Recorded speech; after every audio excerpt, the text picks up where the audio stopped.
Inamin ni Sunshine Cruz na inambuso siya ni Atong Ang na umantong sa kanilang breakup.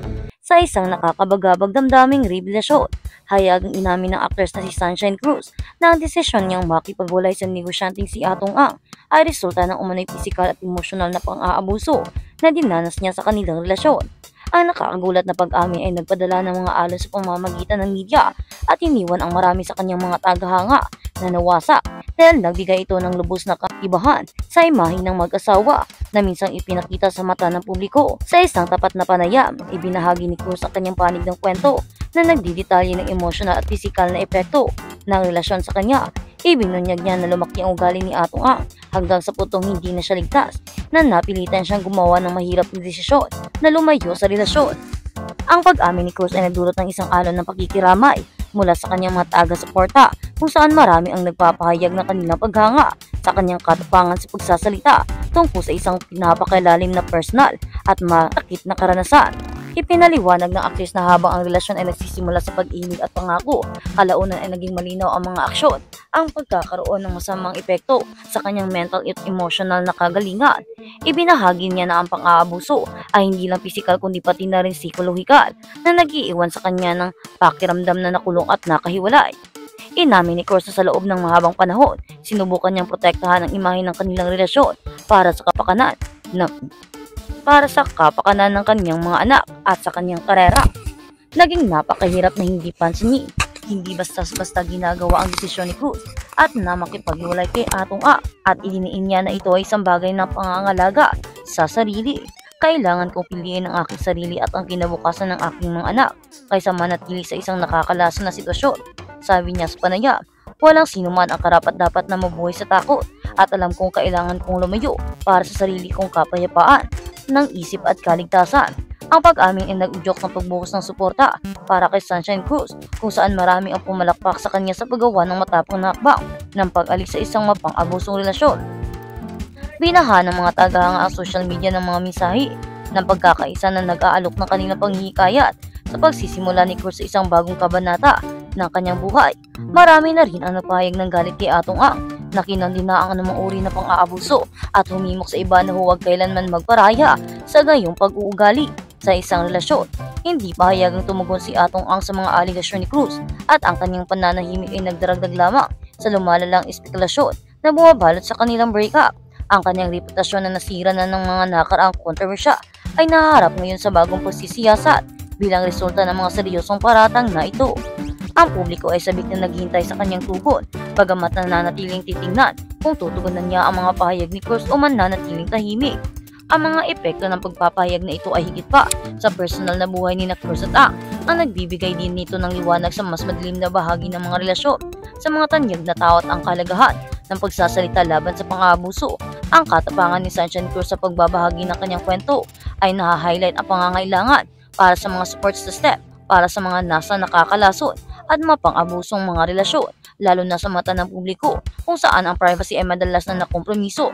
Para naman kay Cruz, sumusulong na siya sa pagmamahal at suporta ng kanyang mga anak, kaibigan at tagahanga. Ang kanyang lakas at katatagan sa pagharap sa ngayong mga mahirap ay higit niyang hinahangaan at marami ang umaasa na patuloy siyang uunlad habang iniiwan niya ang masakit na kabanata ng kanyang buhay. Ang saga ni Sunshine Cruz at Atong Ang ay nagkaroon ngayon ng bago at makapangyayang dimensyon dahil ang katapangan ng aktris na magsalita tungkol sa kanyang karanasan at pang-abuso ay nagbibigay liwanag sa kahalagahan ng pagwawakas ng mga nakakalason na relasyon at pagbibigay prioridad sa personal na kapakanan. Sa kanyang kwento ngayon sa bukas, walang pag-aalinlangang naging inspirasyon si Cruz para sa iba na maaaring dumaranas ng katulad ng pakikibaka na nagpapaalala sa kanila na hindi pa huli ang lahat para lumayo sa pang-aabuso at bawiin ang kanilang buhay. At sa kabilang banda, Sunshine Cruz gustong balikan ni Atong Ang pero ayaw na niya. Sinabi ni Sunshine Cruz na hindi na siya babalik kay Atong Ang. Hindi na niya kaya ang pang-aabuso, pananakit at kung ano-ano pa. Hindi na rin niya kaya ang mga issue na marami nang nababanggit at nadadamay. Lalo siyang nadidiin at marami ng mga masasakit na salita ang nakukuha niya. Hindi na rin niya matanggap na marami na ang nagagalit sa kanya tulad ng mga pamilya ng Barito na kung saan ay tinuturing niyang matalik na mga kaibigan. Hindi niya matanggap ng dahil sa pag-ibig. Marami ang nabago, maraming gulo ang kanyang napasukat. At sa ngayon, Noong pinaglalaban niya ito, siya naman ang sinaktan. Pisikalan na ang pananakit, parang kulong na siya sa lahat, ang dami na ng stress na nakuha niya. Kaya naman sinabi ni Sunshine Cruz na hindi na siya babalik at mas gusto na lamang niyang mag-focus para sa kanyang mga anak. Kaya naman daw niya itong buhayin, hindi na niya kailangan pa ng lalaki para tulungan siyang buhayin ang kanyang mga pamilya, para tulungan siyang itaguyod ang kanyang mga anak. Kayang-kaya niya naman daw yun dahil meron naman na siyang trabaho, ang pag-aartista. Kayang-kaya nitong sustentuhan ang pag-aaral ng kanyang mga anak, lalo pat nakapagtapos na ang iba. Kaya hindi na daw mahirap para sa kanya, panigurado at kung makapagtapos naman daw ang kanyang mga anak, sila naman daw ang magsusuporta sa kanya. Kaya naman, ayaw na daw niyang bumalik pa kay Atong Ang. Hindi na daw siya babalik sa taong nananakit sa kanya. Bakit na daw niya babalikan yung tao? Sobra ang pananakit na nakuha niya, sobra yung stress, depression at kung ano-ano pa. Maraming kaaway ang kanyang nakuha, maraming ang nag-build ng mga galit sa kanya, maraming tao ang nangbabash sa kanya dahil pinili niyang ipaglaban ang pag-ibig na yun pala ay hantong sa madilim na ending, kung saan ang taong pinaglalaban niya ay siya palang mananakit sa kanya. Hindi niya bukat akalain na magbabago ang ugali ni Atong Ang, o baka nga lang sa simula pa lamang daw ay baka nagpapanggap lang ito para mahalin niya at para mahulog siya, at hindi naman ito nagkamali sa kanyang mga ipinapakita at pinamimigay sa kanyang mga pangangailangan. Ay nahulog daw ang loob niya kay Atong Ang dahil sobrang bait daw ito na tao, sobrang maaalahanin, mapagbigay at matulungin. Hindi daw niya bukat akalain na sa kanilang pagsasama mag-iiba ang ugaling to na kaya-kaya na siyang saktan, hindi lang emotional kundi pisikalan. Maraming daw siyang nakuhang mga bruises, mga pasanan dahil lang sa tao. Siguro nga ay sinaktan talaga ng todo si Sunshine Cruz, kaya naman hindi na niya kaya at kaya nang iniwan na niya si Atong Ang. Pakikita naman natin noong mga nakaraang buwan at last year na sobra ang pagmamahal nila, talagang umaapaw, at makikita naman natin na mahal siya ni Atong Ang. Atin naman di bang naririnig yung mga alahas, bagay sa sakyan at kung ano-ano pang ibinibigay kay Atong sa kanya na kaya namang ibigay ni Atong dahil maa-afford nito, dahil si Atong Ang ay kilalang businessman at sobrang yaman na kaya nga hinahabol-habol ng mga Barito sisters.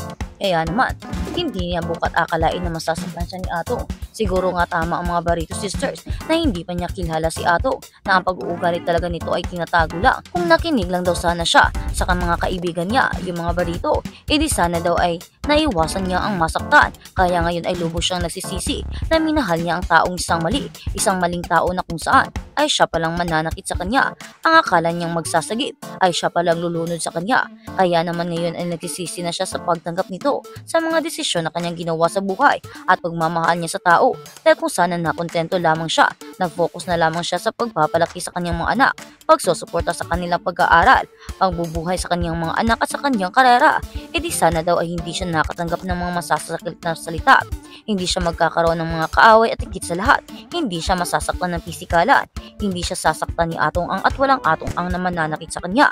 Kung alam lang daw niya ay sana pinigilan niya lang